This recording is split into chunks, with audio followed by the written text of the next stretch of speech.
it's recording.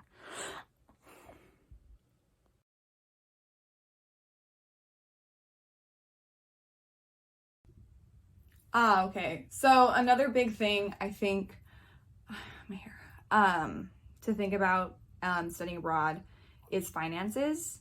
I have a lot of, my study abroad program was a direct exchange, so I paid my home university, and everything was basically covered. I say that though loosely. With my program at EWHA, the meal plan was very, very different. We had a meal stipend, and for whatever reason, it took us forever to get that once we got there. I wasn't the only one. Anyone who went through ISIP had this issue. Where we had to wait, I think it was 3 weeks. It was about 3 weeks before we got our meal stipend. So we had to kind of pay out of pocket for our meal expenses for those first 3 weeks. And then we got the meal stipend, which was $1,600 US. So, I mean, it was fine, but you have to budget for that kind of stuff. For me, all of my scholarships applied because I was just paying my home university's tuition and room and board. So that was fine. For my quarantine, which was expensive, and my flight, which was expensive, I had another scholarship that I got, which was the Gilman Scholarship, which was a blessing, which I applied for about the same time I was applying to study abroad back in the fall of 2019. And that was a $5,000 scholarship, which I used to cover my quarantine, my flight, because I flew with Korean Air there, and then food for those first 3 weeks, and then just other various expenses. So that came in handy. I think I would say know the country you're going to. Since it's South Korea, I knew food and travel wouldn't be as expensive as if I was going to France or certain places in Europe. But I spent more than I thought I was going to spend, but I think that's a good rule of thumb for study abroad is always bring an extra $1,000, or just kind of mentally plan for that. Just because there's stuff that you're going to want to do that you're oh, I'm here, I might as well do it. But I budgeted and I planned for all of that. But yeah, I would say it really just depends on you. For me, I hadn't bought a winter coat because I didn't want to bring it on the flight there. So I knew I had to buy a winter coat when I got there. So I was okay, I've planned for that. I would just say, kind of as a rule of thumb though, add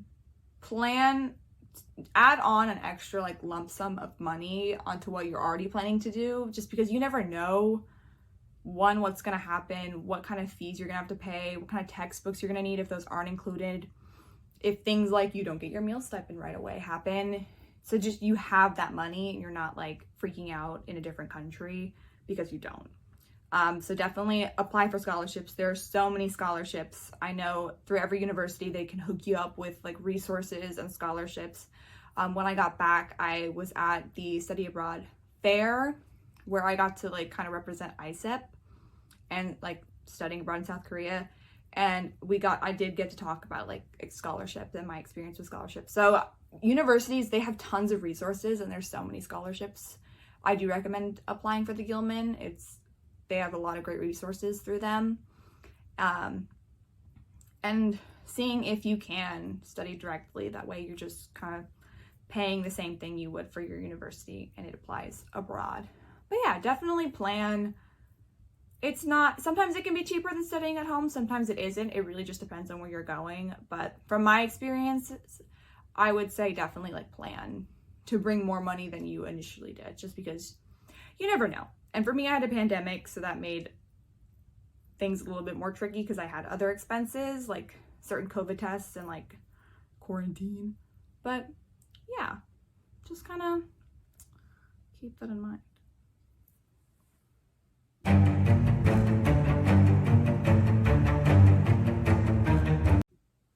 Another important topic, I think, in regards to studying abroad is I can't stress enough that you need to know where you're going and who you're going to be interacting with. I know for me, I had an interview with my home university before I was like allowed to apply to study abroad, and they submitted my application. And I just think I'm a big like advocate for respecting other cultures, especially if you're going to be living in them. And I got to like see firsthand people who did do the background work and studied the culture, like knew the language or knew it well enough to like be able to exist in that area, in that climate, without, you know, being that foreigner. And I saw people who like didn't and were that foreigner. And especially because I went during like a height of a pandemic, you could see just how you are viewed when you don't respect the culture. I just shook the table.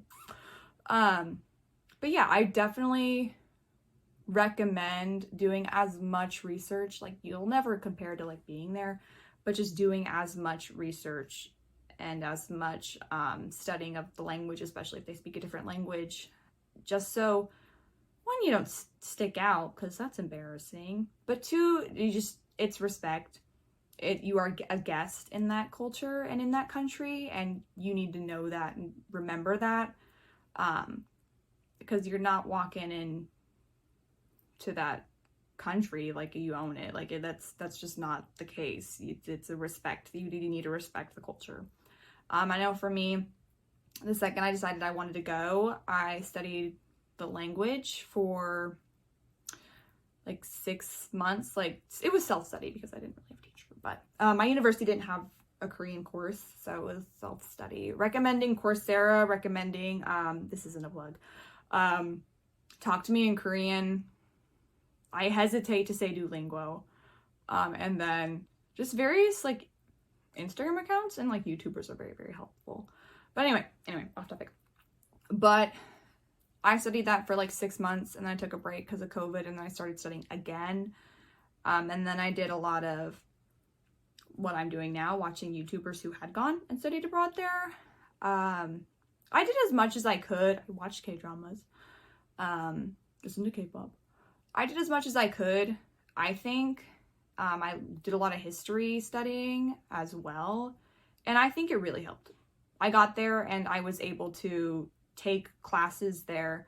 I took a Korean language class while I was there, and I was able to speak to people in the community, and I was able to exist within Seoul, and I felt like I stuck out because I'm a foreigner, but I felt like I had an idea of what world I was stepping into. And that's not to say that I didn't feel like the whole, I'm a foreigner, I'm different. Like, you're gonna feel that. You're gonna feel that like homesickness and the culture shock. But knowing as much as you can about the culture you're going to immerse yourself in really helps acclimate and enjoy the experience more than feeling like, not so much an outcast, but like trying to force yourself into something because you don't know about it. But that's like one of my biggest words of advice is know where you're going, know the culture and the history and the language of where you're going, because it'll just, one, it respects where you're going and the fact that you're a guest, but also it'll elevate your experience while you're there. You'll learn more and you experience more. Yeah.